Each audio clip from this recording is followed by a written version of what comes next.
Ликвидация военных США в Украине, нанесен российский удар. Американцы признали потери. Обстановка на фронте. Колонна военной техники под атакой. Путин срочно созывает генералов. Экстренные совещания Кремля и уверенность в выигрышной позиции России. Что известно о фронтовых докладах. Москва предлагает Западу сделку. Озвучено официальное предложение. Как ответит Запад? В Россию готовят многотысячную армию. Кто, для чего и зачем готов отправиться в РФ на год и только ради денег? И какой срочный указ уже подписан Путиным? Импичмент президенту, месть Зеленского, заявление Путина о шоке и требования из Германии. Главу следкома РФ Бастрыкина хотят наказать за разжигание межнациональной розни. Об этом и не только. Досмотрите. Как всегда, всем привет, это «Время Прядков». Коротко, четко и по делу о том, о чем говорят в мире. Нужна ваша поддержка прямо сейчас. Нажмите, друзья, пожалуйста, лайк, поделитесь этим видео на своих страницах в соцсетях, а я начинаю. Польша отворачивается от украинцев. Британская «Гардиан» пообщалась с украинскими беженцами, которые живут в разных городах Польши. Некоторые собеседники издания говорят, что сейчас атмосфера в Польше более напряженная, чем пару лет назад. Поляки делают украинцам замечание, что они до сих пор не выучили польский. Общее число вербальных и физических нападений на украинцев подсчитать сложно, говорится в материале, поскольку многие не обращаются в полицию. Сказывается и сложная история польско-украинских отношений. Граждане Польши напоминают украинцам про Волынь. По данным соцопросов, поддержка приема украинских беженцев была на пике в 2022 году и составляла 94%. Сейчас только 48% поляков лояльны к украинским беженцам.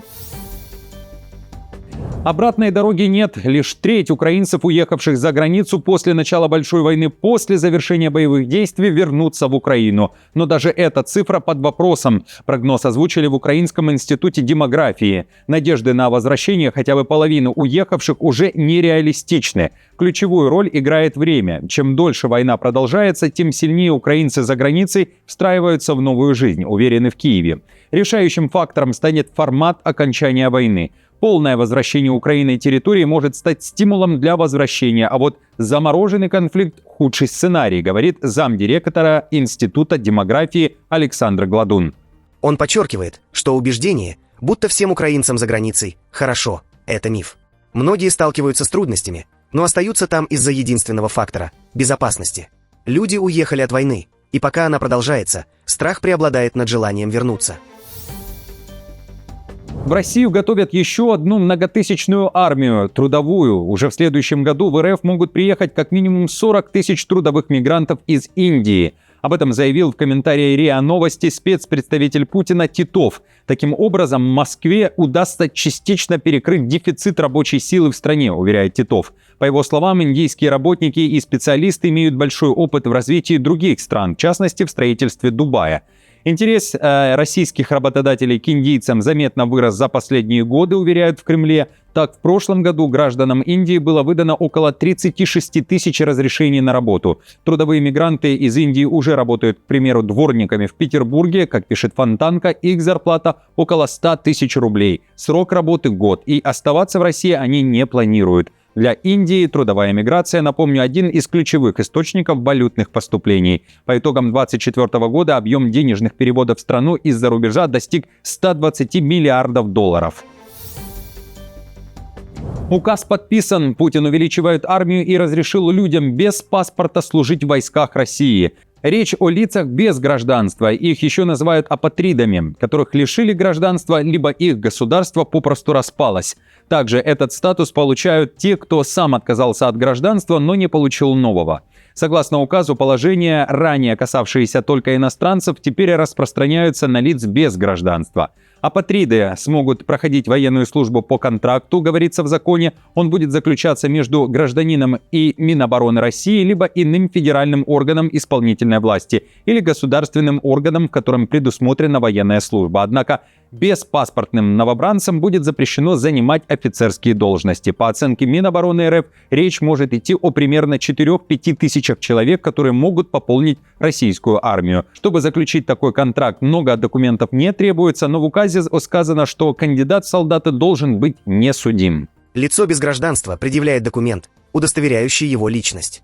Вместе с заявлением гражданин, иностранный гражданин, лицо без гражданства представляет документы, подтверждающие законность нахождения на территории Российской Федерации.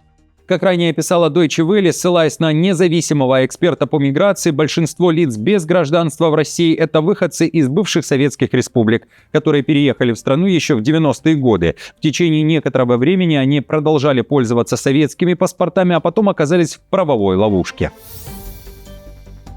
Киев и Москва за последние 2 недели переговоров показали, что является принципиально неприемлемым, а что вполне может быть предметом торга. Такое заявление сделал вице-президент США Джей Ди Венс. Вероятный преемник Трампа говорит, что сейчас на повестке остается территориальный вопрос, а также то, что делать с Запорожской АЭС, с этническими русскими на территории Украины и этническими украинцами на территории России. Кроме того, в переговорах обсуждается и судьба людей, которые живут на территориях, которые сейчас подконтрольны России. При этом Ди Венс уверен, потеря Донбасса неизбежна, и россияне стоят на своем. Украинцы, вполне обоснованно, считают это серьезной угрозой безопасности. Даже при том, что в частных разговорах они признают, в конечном итоге они, вероятно, потеряют Донецкую область. Но в конечном итоге это может быть через 12 месяцев, а может и позже. Поэтому эта территориальная уступка, я бы сказал, ужасающая территориальная уступка, является серьезным тормозом в переговорах. При этом Ди Венс считает, что достижение соглашения тормозит фундаментальное несоответствие ожиданий, при котором российская сторона склонна считать, что на поле боя у нее дела идут лучше, чем есть на самом деле. Эту цитату Венса приводит уже Financial Times. В материале говорится: «Путин срочно созывает генералов. С октября уже 6 раз. Экстренные совещания проходили публично с докладами о ситуации на линии фронта. В 3 случаях Путин появлялся в форме. Военные обращаются к Путину, и бодрые фронтовые доклады подпитывают уверенность Путина», говорится в материале Financial Times. Заявления Генштаба РФ дают убеждение в победе России. Разрыв между победными отчетами, включая многократные заявления о захвате одних и тех же населенных пунктов, и реальной ситуацией на земле также сделал Герасимова и Шойгу главными мишенями для главы ЧВК «Вагнер» Евгения Пригожина во время его неудавшегося мятежа в 2023 году. Война закончится на территории Украины и не выйдет за ее границы. МИД РФ тем временем сделал официальное заявление. Там отреагировали на недавнее появление информации в прессе о том, что войска РФ двинутся на страны Европы, и первой целью станут страны Балтии. Москва предложила Западу сделку. Россия не преследует приписываемые нашей стране завоевательные цели. Как уже говорилось президентом России, мы даже готовы зафиксировать это юридически в контексте потенциального урегулирования нынешнего кризиса на основе принципа равной и неделимой безопасности. Ликвидация военных США в Украине. Российские войска нанесли удар по добровольцам из США. Об этом сообщает издание Newsweek. Оба американца служили в международных подразделениях, действовавших под командованием Главного управления разведки Украины. Их гибель была подтверждена родственниками через социальные сети. Захерл, 29 лет, погиб в бою в начале декабря. Его жена и 2 детей находились в Киеве, ожидая возможности эвакуации тела. Джонс погиб 3 декабря после удара российского дрона по медицинскому бронированному транспортеру, пишет издание Newsweek. Подчеркивает также, что точное число американцев, принимавших участие в боевых действиях в Украине с 2022 года, неизвестно. По данным, приведенным Музеем истории Украины во Второй мировой войне и процитированными New York Times, в боевых действиях погибли как минимум 92 гражданина США. Куратор музея Юрий Гарпинич сообщил, что с украинскими силами служили несколько тысяч американцев. Издание также отмечает, что иностранные добровольцы, включая американцев, отправляются в Украину по разным причинам, от идеологических мотивов до поиска возможностей, которых, по их мнению, нет на родине. Иностранные добровольцы, включая граждан США, вступают в боевые действия на Украине по разным причинам, в том числе из-за чувства гнева по отношению к Москве и желания найти возможности, которых, по их мнению, у них не было на родине.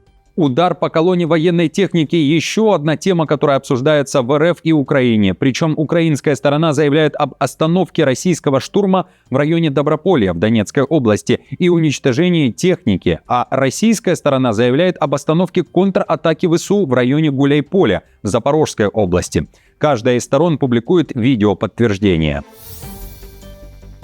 В Беларуси разместят до 10 российских ракетных комплексов «Орешник». Об этом после неформального саммита СНГ, который проходил в Санкт-Петербурге, заявил Лукашенко. Журналист спросил Лукашенко, действительно ли Минску передали десяток «Орешников», как это ранее обсуждалось с Путиным. «Десяток – это будет максимум», – ответил Лукашенко.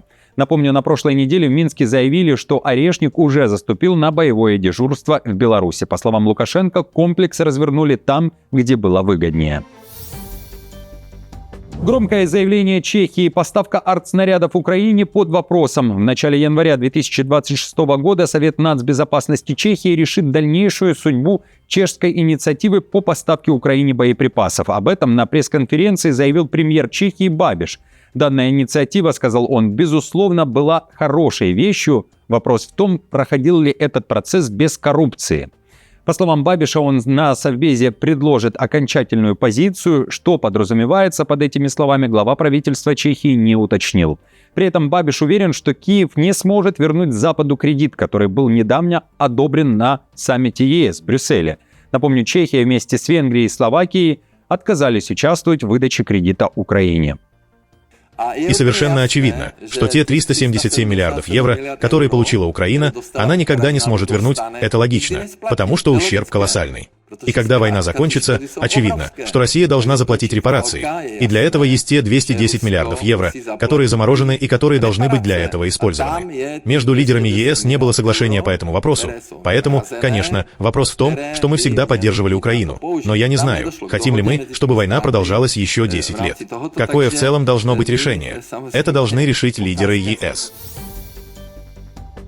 Импичмент президенту Трампа могут выставить из Белого дома. Сторонники американского президента говорят, что демократы могут пойти против, если получат контроль над Конгрессом. Об этом заявил спикер Палаты представителей Майк Джонсон. Выступая на America Fest, Джонсон призвал сторонников не расслабляться и удержать большинство в Палате представителей и Сенате. По его словам, демократическая партия захвачена марксистами и готова устроить полный хаос, первым шагом которого станет попытка сместить Дональда Трампа. Заявление прозвучало на фоне того, что Трамп уже дважды проходил через импичмент, а демократы в Конгрессе продолжают искать новые поводы для его запуска. Джонсон также пообещал бороться с внутренними расколами в республиканской партии и призвал следовать принципам Чарли Кирка, заявив, что только так можно спасти Америку. Как здесь уже было сказано, на промежуточных выборах 2026 года на кону стоит все. И нам еще очень многое предстоит сделать. Но если мы потеряем большинство в Палате представителей, радикальные левые, как вы уже слышали, инициируют импичмент президента Трампа. Они устроят абсолютный хаос. Мы не можем этого допустить. И я знаю, что вы этого не позволите. Как оцените заявление Джонсона о возможном импичменте Трампа? Оставьте, пожалуйста, свое мнение в комментариях. Спасибо всем, кто не устает это делать. И, друзья, всегда говорю вам спасибо также еще и за ваши лайки. Кроме того, не стесняйтесь подписываться на канал «Время Прядков». А я продолжаю. Месть Зеленского. Он кидает под Купянск одну из самых горячих точек на фронте — больных, покалеченных на войне солдат, чтобы они развешивали антидронные сетки. Об этом в Фейсбуке написал глава Украинского центра противодействия коррупции, военный Виталий Шабунин. В качестве доказательства Шабунин прикрепил к своей публикации снимок руки одного из бойцов. Военный утверждает, что он также в составе этого подразделения. И далее его цитата: «Из нашего подразделения для развешивания антидронных сеток один без пальцев, другой с нарушениями слуха и услышит FPV-дрон разве что во время взрыва, еще двое из-за ранений не в состоянии залезть на стремянки». Конец цитаты. Шабунин утверждает, что командование 43-й отдельной механизированной бригады ВСУ, в которой он числится, перебрасывает его и других солдат по указанию силовиков Зеленского. Зачем? Версия Шабунина следующая. Чтобы я не смог наказать Государственное бюро расследований. Офис генпрокурора за слив моего частного фото. Заявление о преступлении подано, дальше суды. Чтобы дело зарегистрировали, чтобы меня признали потерпевшим, чтобы провели следственные действия и так далее. Чтобы я не смог защищать себя в судах от незаконного уголовного преследования, подозрение в котором мне вручили в июле этого года. Напомню, летом этого года ГБР сообщила Шабунину о подозрении в уклонении от военной службы и мошенничестве. Шабунин после обысков назвал Зеленского царем и заявил, что тот делает уверенные шаги в сторону коррупционного авторитаризма. Заявление Путина о шоке и теракте. На встрече с президентом Таджикистана Рахмоном он вспомнил про теракт, который произошел 16 декабря в одной из школ Московской области. Тогда девятиклассник напал на других учеников, погиб 10-летний мальчик из семьи граждан Таджикистана. Совершение терактов в отношении детей – это особенно отвратительное преступление. И без всякого сомнения, следствие будет доведено до конца, и виновные, если их несколько человек, безусловно, будут наказаны в полном объеме. Повторяю еще раз, меня шокировало просто это преступление. Накануне в немецком Бонне прошел протест таджикских оппозиционеров. Люди принесли под стены российского консульства фотографии погибшего школьника и других таджикских несовершеннолетних, которые также не вернулись из России живыми. Оппозиционеры также зачитали заявление, призывающее правительство Таджикистана объявить главу Следственного комитета России Бастрыкина, министра внутренних дел РФ Колокольцева, а также некоторых депутатов Госдумы лицами нежелательными для Таджикистана и отказать им в въезде в страну за разжигание ненависти между народами и оскорбление достоинства и чести мигрантов. Всем спасибо за просмотр, друзья. Хорошего дня и недели. Не забудьте поддержать мою работу лайком, подпиской и комментарием. До встречи уже завтра.